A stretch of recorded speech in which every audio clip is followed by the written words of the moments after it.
ñàkk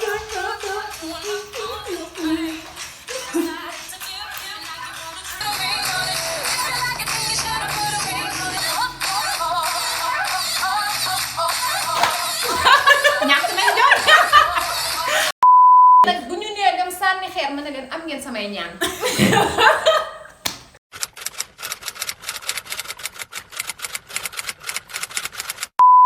Hi guys, hi honeys, welcome back to my channel. Comme nous j'espère que vous allez bien. Revenez sur ma chaîne. Alors, je suis très ravie, très heureuse de vous retrouver aujourd'hui en compagnie de Madame. Bon, maintenant, le bon français dit Madame, même si tu es célibataire, on dit Madame, tu vois. Alors aujourd'hui, on est avec cette charmante demoiselle, comme elle a bien dit comme ça. Aujourd'hui, on va parler d'études, d'université, de parcours, d'anecdotes, de tout ça. Elle est fraîchement maîtrisarde, elle a eu sa maîtrise. Confirme-toi, félicitations, tu vois. Enfin, ouais, vraiment, on a tellement entendu cette maîtrise. On dirait que c'est nous qui la faisions en fait. Ouais. Ça, donc je disais, alors cette charmante demoiselle va nous raconter un peu son cursus, son parcours. Alors, présente-toi, dis-nous un peu qui t'es, ce que tu as vécu à l'université. Ok, je me présente, Hawa Oumarba, et je suis chabérie sur les réseaux. Voilà. Ouais, je suis chabérie. Dès que je mettrai ça en barre. Hawa Oumarba, je suis étudiante, ou je sais pas, j'étais étudiante à l'université Saint-Sec de Ziguinchor. Effectivement. Je viens de soutenir mon mémoire, donc là, je peux dire que j'en ai fini. J'étais en finance, master de finance, spécialité finance. Mais ma filière, c'est économie-gestion. D'accord. Économie-gestion et spécialité finance et développement. Alors donc, tu es une économiste, gestionnaire, en quelque sorte ou bien? Gestionnaire. Gestionnaire. Ah, gestionnaire. Tu t'es spécialisée en gestion, oui, en licence 3. On a la possibilité en fait, à partir de la licence 3, de choisir entre économie et gestion. Ah d'accord, super. Oui. Donc, est-ce que tu peux nous raconter, on va faire un petit retour en arrière. Oui. Tu vas me raconter ta première année ici à l'université de Ziguinchor, comment c'était? Quel soupir. Ouais. En fait, ce qui est la première année, tu es orienté à l'université, mais tu te genre, dans ta tête, tu as eu le bac. Ouais, c'est quelque chose, oui, tu as galéré en fait. Et maintenant, tu as eu le bac et tu te dis que tout le reste, ça sera pas, il n'y a pas plus dur que le bac. Et donc, ça sera genre, voilà, tu es à l'université, maintenant tu es dans la cour d'écran et tout. Donc, peut-être ça sera pas aussi dur. Mais au fur et à mesure, par exemple nous, pour notre premier semestre au début, bon, on faisait certes des efforts et tout, on avait aussi beaucoup de temps libre, mais c'était pas, dans notre tête, on est toujours, ça fait genre que tu as eu le bac et tout, donc c'est pas aussi sérieux, rien n'est plus facile, mais à un moment, tu te rends compte que là, c'est comme si les études viennent sérieusement de commencer en fait. Tu viens de te réveiller et c'est ce qui nous est arrivé. Quand je dis nous, je parle parfois de moi et mes copines, qu'on se rend compte, donc c'est vraiment un truc sérieux qui nécessite vraiment de mettre du sérieux, arrêter de rêver, arrêter de se dire que maintenant, voilà, tu as eu le bac. Et que ça sera facile, mais ce n'est pas le cas. Ça demande aussi beaucoup de sérieux et parfois ça prend du temps avant de se réellement rendre compte. Effectivement, parce qu'ici, surtout nous les jeunes, actuellement, on a l'impression que quand on a le bac, non, mais on a réussi notre vie. On pense déjà que, voilà, nous on a tout appris, on sait tout. Alors que non, détrompez-vous les gars. Quand vous avez le bac, c'est comme si vous veniez d'avoir votre CFE, je ne sais même pas. Oui. En fait, c'est rien. Le jour où tu vas mettre les pieds à l'université, c'est ce jour-là que tu sauras que toi, ton bac là, il ne vaut absolument rien du tout. En fait, c'est pas que je suis en train de dénigrer le bac, mais c'est un diplôme intéressant, certes. C'est un diplôme sérieux parce qu'il y a du sérieux dans le bac. J'ai passé mon bac, je sais l'équipe à mieux, mes petites révisions et tout ça. Mais ce que je veux dire, c'est que c'est pas parce que tu as le bac que tu vas penser que ouais, c'est la fin de ta vie, toi tu as réussi. C'est à l'université que tu vas te rendre compte que vraiment c'est là que commencent les études, c'est là que débutent les vraies études. Et c'est maintenant là que tu dois te concentrer, te donner à fond dans ce que tu fais et vraiment persévérer.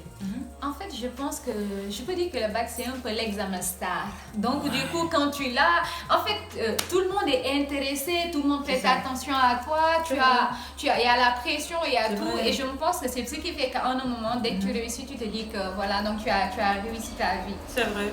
En fait, cette pression là, c'est parce que en fait au bac, il y a les mécaniciens qui participent à ton bac. Il y a le chanteur du coin qui participe à ton bac. Il y a le vendeur d'arachide du coin ou la vendeuse d'arachide du coin qui participe. Merci Aïbo, je donne ça la préparer. Merci. Même la vendeuse de salade s'incruste dans notre vidéo. Non, mais c'est Genre, même la vendeuse de salade s'incruste dans ton bac. Oui, Non, sérieusement. mais c'est sérieux. Ouais. Et là, en fait, ce qui est étonnant et ce qui est genre mémorable, la chose que tu ne pourras jamais oublier, quand tu prends tes résultats au bac, la proclamation des résultats, non mais tu verras les mécaniciens, les pêcheurs, les menuisiers du quartier, les mamans, les tontons, des gens que tu connais de nulle Pire part. que Mais FBI, ils vont venir pour participer à tes résultats en fait. Savoir si tu as validé ou non. En fait, c'est ça qui est un peu, je pense, c'est pourquoi on a une certaine vision tellement bac. grande du bac. Alors Oui. que c'est juste un diplôme comme les autres, je vais dire. C'est certes important, mais ce que je peux dire en fait, c'est comme si une fois que tu es là, une fois que tu viens en fait, je dirais à l'université, tu as l'impression que c'est une nouvelle vie en fait. Il y a beaucoup de choses. Tu gagnes en maturité, je pense qu'on l'a dit comme ça, excusez-moi. Maturité, c'est ça. Oui, et donc à travers les épreuves aussi, les rencontres et tout, c'est vraiment enrichissant parce que ce qui est intéressant, tu rencontres des gens qui viennent d'un peu partout. C'est intéressant, les cours aussi. En fait, et surtout ce que tu as à vivre parce que c'est intéressant quand tu viens à l'université, ton objectif premier c'est de réussir aussi, de te concentrer sur tes études. Mais ce que je peux, moi, par exemple, si je m'inspire un peu de mon parcours, je peux dire que ce qui rend l'université en fait plus intéressant, ça peut être les autres activités. Surtout ça. Oui, c'est enrichissant et peut-être c'est à un moment, peut-être après la licence ou quand tu commences à rédiger un CV pour les stages que tu te rencontres. Exact. Il y a certains, ils ont tendance, une fois à l'université, ils se disent qu'ils sont là seulement pour étudier. Donc quand tu pars il y a le club entrepreneuriat qui est là pour promouvoir les projets des jeunes et tout ça de l'université, mais ils n'intègrent pas. Il y a aussi beaucoup de clubs et parfois il y a beaucoup d'opportunités en fait qui peuvent fuger de là, qui peuvent provenir de là. C'est ce qui rend en fait après merveilleux quand tu repenses aux années, ce que tu as eu à accomplir. Bon, moi j'étais genre un peu partout, j'étais dans tout.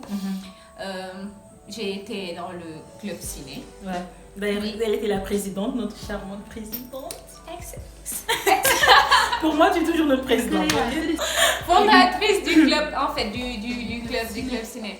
Et en fait, quand je repense, bon, c'était au début, en fait, on était là et j'en avais parlé à un monsieur qui était à l'université. Et les choix que j'ai eu à faire au début, en fait, moi, je suis fan de manga, en quelque sorte. J'adore les dessins animés et tout. Super. Et quand je faisais mon bac, ce que je voulais, en fait, c'était peut-être ce que je voulais surtout, c'est aller au Japon et comprendre, pouvoir réaliser des films, des dessins animés et tout, parce que c'est un univers qui m'intéresse. Il faut dire aussi que j'ai grandi avec et tout. En un moment, je me suis dit que donc pourquoi pas peut-être une prochaine fois ou faire autre chose. Donc je me suis à ce moment-là que j'ai pris la décision d'avoir de m'inscrire et j'ai choisi l'université. Et il faut dire que aussi je suis chanceuse parce que bon, j'ai choisi seulement l'université à Sansec. Et je me rappelle, même quand je le faisais, je me disais bon, je le fais juste comme ça, mais il y a toujours le Japon qui est là et tout. Le Japon. Et je me suis dit qu'en fait, rien n'arrive par hasard en fait. Et c'est un choix que j'ai pas regretté. Même si au début je me disais que bon, j'étais là juste par là. Mais il y a un prof qui me dit souvent qu'il faut refuser d'être médiocre dans tout ce qu'on fait. Exact. Donc mettre le sérieux qu'il fallait. Et après, j'ai commencé à découvrir beaucoup de choses. C'était intéressant. Que ça soit les profs qui, au début, par exemple, première année, ils sont en mode ñangal. Mais évidemment, le prof, c'est ça. Parce que parce qu'en fait, l'autre, je pense que, pardon de te couper, non, parce que pourquoi les profs ils réagissent comme ça selon moi, c'est parce que les gens qui viennent en première année, comme je l'ai dit tout à l'heure, quand tu as le bac, tu penses que tu es vraiment un héros, tu penses que tu es le centre du monde. Tu es un adulte. Voilà. Et pour toi, quand tu viens à l'université, tu vas te moquer de tes professeurs, tu ne respectes plus personne en fait. Et c'est pour éviter ce manque de respect-là, c'est pour éviter que les étudiants aient un certain comportement désagréable vis-à-vis d'eux, que les professeurs sont un peu réticents, sont un peu les gendarmes en quelque sorte. Mais ça, c'est juste pour la première année. Je dirais même pas toute la première année, mais juste pour le premier semestre. Tu vois, pour certains. Mais à partir de la deuxième année, là, tu commences... Et ce qui est intéressant, en fait, ce qui m'avait aussi marqué à l'université, parce que d'habitude, quand on parlait d'université, surtout l'université, bon, Cheikh Anta Diop et tout, j'entendais dire genre que vous faites vos cours dans des amphithéâtres et tout, et que tu n'as pas le temps de discuter avec tes profs, tu es concentré, voilà. Et que donc parfois il y a tellement de monde que tu es là, tu as ton cahier, il y a le prof qui a un haut-parleur. En fait, ce sont des choses qu'on entend de l'université. Oui, qu'il y a des haut-parleurs, donc c'est à toi de noter, tu ne peux pas poser des questions et tout.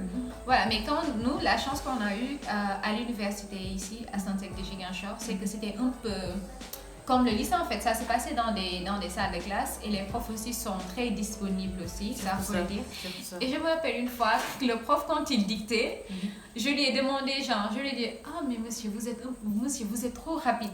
Il s'arrête, me regarde un moment et me dit ah mademoiselle, vous pensez que vous êtes toujours au lycée. Est-ce que vous savez que vous êtes chanceuse? Non seulement nous, à notre époque, pour voir le prof, c'était tout à fait un problème. Tu l'aperçois, mais tu n'as même pas l'occasion de lui parler. Donc tu es là, tu prends des notes. Mais toi, tu as la chance que le prof est là devant toi. Il explique. En plus de cela, il te dicte ce que tu dois écrire et mademoiselle se permet de dire que monsieur vous êtes trop rapide. Donc on a eu cette chance d'être aussi un peu proche des profs qui sont aussi très disponibles et tout. Sur ça aussi, je peux témoigner parce qu'en fait, moi aussi, quand je venais ici, en fait, j'avais cette appréhension de l'université. C'est-à-dire qu'on te dit tout le temps qu'à l'université, tu ne peux pas approcher tes profs. À l'université, c'est chacun pour soi. À l'université, tu te débrouilles, personne t'aide, personne n'en a, personne n'en a. Alors que c'est, peut-être dans certaines universités, c'est le cas. Mais ici, à l'université à Stantec de Ziguinchor, on a vraiment la chance d'avoir les professeurs en face de nous. Parce que nos salles de classe, pour la plupart du temps, ce sont des salles classiques comme au lycée, comme tu l'as dit tout à l'heure. C'est comme si tu étais toujours à l'école, au lycée, genre tu faisais tes cours devant le prof, tu es là, le prof il est là. Et il y a même aussi les profs qui donnent leur numéro de téléphone, tu peux le joindre si tu as des questions. Mais tout se fait dans le respect et dans les cadres de l'éthique et de la déontologie. Il y a une chose aussi qui m'avait marqué, genre quand tu viens à l'université, vous avez droit à un restaurant. Ouais. Oui, donc un restaurant. On met d'énormes guillemets au restaurant. Bon, au lycée, t'as pas, il peut y en avoir et tout, mais un bâtiment grand et tout, qu'on veut dire que là, c'est votre restaurant, donc tu te dis que voilà quoi. Ouais, t'es un boss déjà. Donc là, tu penses que t'es dans High School Musical, t'es dans, je sais pas. Non, en fait, quand je venais à l'université, j'avais toujours ces trucs de, je sais pas, comme les frescottes à la fac. Ce que tu vois en fait avec les universités américaines, les universités américaines et tout, donc tu t'attends que ça soit comme ça. Voilà toi, quoi. Tu te vois déjà dans un film, pour toi, tu es l'acteur ou l'actrice de tu es l'actrice principale. C'est ça. Tu viens, tu vois, là, en mode et tout. Ah, mais quand la réalité nous rattrape. Quand elle te rattrape. Elle t'attrape. Donc tu viens, on te dit que tu vas faire le rang. Ouais. Ok, il n'y a pas de souci. En fait, le rang, c'est trop. C'est de Diourbel à Saint-Louis. Mais il y a qu'à bien nous dépasser la frontière Sénégal. Non, Agnès Boutagui. Voilà. Sérieux. Surtout quand il est midi. De midi à 13h, tu peux être dans les rangs. Donc, ensuite tu arrives, voilà, tu te dis qu'enfin je suis au restaurant. Au restaurant. Et donc, avancer, tu prends du pain et tout, tu te prends un plat. Ok, toujours, il n'y a pas de serveuse. C'est toi la serveuse. C'est toi la serveuse. Tu passes et à un moment, tu pars, on te sert. Par exemple, un plat comme le riz que je n'oublie pas là. Donc tu riz boobu tuuti may ñu si tuuti rek. ceebu jënu ko nan lañ ko mën a servir mu leer la ni que secteur ku la ko servir da ngay pousse plat bi dem mais tu viens nga ñëw tu poses le plat tu regardes déjà sa première déception restaurant bi ngay dégg voilà et donc là tu commences à manger nga xam ne que fii t'es pas chez toi donc tu peux pas faire de caprice. Tu sais que tu as cours genre, là tu es là à midi, mais tu as cours après à 14h et ça peut durer jusqu'à 18h. Et donc, ouais, donc tu n'as pas le temps de faire des caprices. Quand tu as les quand tu es tombé pour le tiers, les pains, tu tires les pains, ils tirent, tu tires, ils tirent. Mais ce qui est intéressant dans ça, c'est que bon, demain, en fait, tu te rends compte réellement de la chance que tu as. En fait, ce qui est à l'université, mon année, de faire le fly forger aussi de fly forger ce côté vie et tout. Que ça soit et parfois les cours, des cours, Voilà, 8h. Surtout cette date, tu te réveilles à 6h du matin, tu te prépares, tu vas en cours, on te dit que le prof il est absent. Université Ça peut me terminer, ça peut me finir. xam nga lan moo ma doon gën a neex université. nga ñëw dina la dangaa am examen da ngeen di waajal examen. xam nga sama genre yi parfois da ngay ñëw nga ne leçon bii. je vais l'apprendre après. nga ñëw ngay toog bii baax dinaa ko apprendre à un moment tu vas contre temps d'examen. nga commencé toog di réviser yeewu fajar beeg tout. yàlla boo yeewu fajar ñëw toog di espérer ñu ne la grève am na. comme li nga daloon passé moment. Et comme li ñu daloon bii passé. nos examens précédents là du semestre 3. D'ailleurs, on commence l'examen. Avant de ça, on nous a interpellés pour nous dire que les gens sont en grève. Non. Et j'étais tellement soulagée. Ouais, tu dois pas inconvénient. Ouais. Tu te dis que j'ai le temps pour réviser. Là, c'est super. J'ai tout le temps pour réviser. Mais tu vas pas réviser. Ouais, je me rappelle, c'est ma copine. Par exemple, on s'est dit qu'on va discuter un peu. Après, nous commençons à réviser et tout. L'erreur à ne pas faire.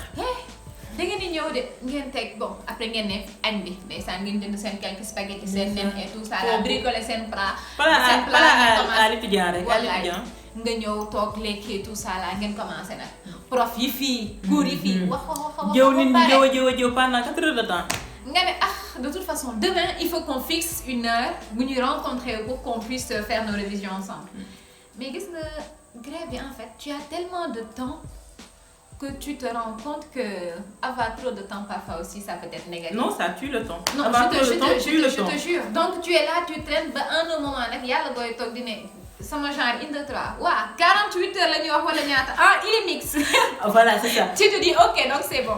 Et à un moment on te dit que grève bi dañoo ne suba lay jeex et tu te rends compte qu'en fait qu'il y avait des leçons yoo xamante ni wala nga commencé waat. Ce sont des choses yoo xamante ni et je me rappelle ñun bu ñu doon ñëw nag xam nga yaa ngi door a ñëw nouveau ñu lay ne grève parce que da nga doon nekk lycée nga gis gars yi ñoo ngi tudd affaire de grève ay sànnante xeer auteurs yi daal c'était les universitaires. Maintenant toi tu fais partie des étudiants. Tu es à maintenant tu te sens concerné. Tu es à l'université, nous avons fait AG. Il y avait un gars, mon boulot nous avons fait AG, comme papa, il y avait sa phrase favorite. Madou camarade, camarade. Et voilà, faut mon ça là, donc enregistré, tu viens camarade. L'heure est grave. Non mais tu sais, avec les étudiants, l'heure est toujours grave. Non, avec les étudiants, ça c'est une évidence, l'heure est toujours grave. Et ce n'est pas normal. Genre, ce n'est pas normal. Ouais. Et tu te dis que là, quand il s'agissait pour nous def que il avait sa phrase là, mais buñ ko waxé rek ñu né ton kay grève nan la neex. Ñun nak mom on est ayon nañ. Ci yakamti grève. Ayon nañ ci taccu. Ayon nañ ci encourager gaay def grève manam xex bu joté waru mëna. Waye nak buñu né dem sanni xeer mëna len am ngeen samay ñaan. Say ñaan ci sanni xeer. Yalla japp ay xaw ko yeb. Yalla japp len. Mais c'est pas sérieux. À mon hair. Yow ñii ni lay def samay vidéo damay énervé wu balaa ñoo mën a ñëw déranger rek nga commencé les vidéos. Ouais. Continue. Afrique. Maintenant on va revenir un peu à toi, au mémoire. Tu vas nous parler en grosso modo comment s'est passé ton projet de mémoire et pourquoi le choix de ton sujet d'étude en fait. Mon mémoire, en fait. D'abord, pour pouvoir valider le master, pour avoir ton diplôme, tu dois soutenir ton mémoire. Mon sujet, ça s'intitule Coûts et performances cachées dans les projets d'infrastructure routière. Tout est parti en fait d'un constat. Je viens, on a des infrastructures routières, ça ne dure pas, ça se dégrade vite. Alors que quand tu regardes, ce sont des milliards qu'on investit. Par exemple, quand j'ai lu un rapport du ministère des Infrastructures et des Transports terrestres et du désenclavement, même pour la région de Ziguinchor, on avait dit qu'entre 2012 et 2016, un montant évalué à 55,664 milliards en fait a été investi. Et tu regardes les infrastructures, tu te dis que c'est quoi le problème en fait. Donc mes recherches, je les ai basées sur ça et j'avais envie un peu de sortir du cadre de ce qu'on a l'habitude de faire Donc je me suis dit pourquoi ne pas me tourner un peu sur le secteur des infrastructures routières. Et j'ai appris des choses qui vraiment ont été intéressantes en fait. Je ne l'ai pas fait en un moment. Au début, c'était juste le faire pour clore, mais après tu te rends compte, tu apprends que c'est très intéressant et je ne regrette toujours pas d'avoir choisi. Et encore, je vous le rappelle, elle a eu sa maîtrise avec mention. Pour Hawa Oumarba, après délibération du jury, vous avez la mention bien. Bien, machallah. Félicitations à elle.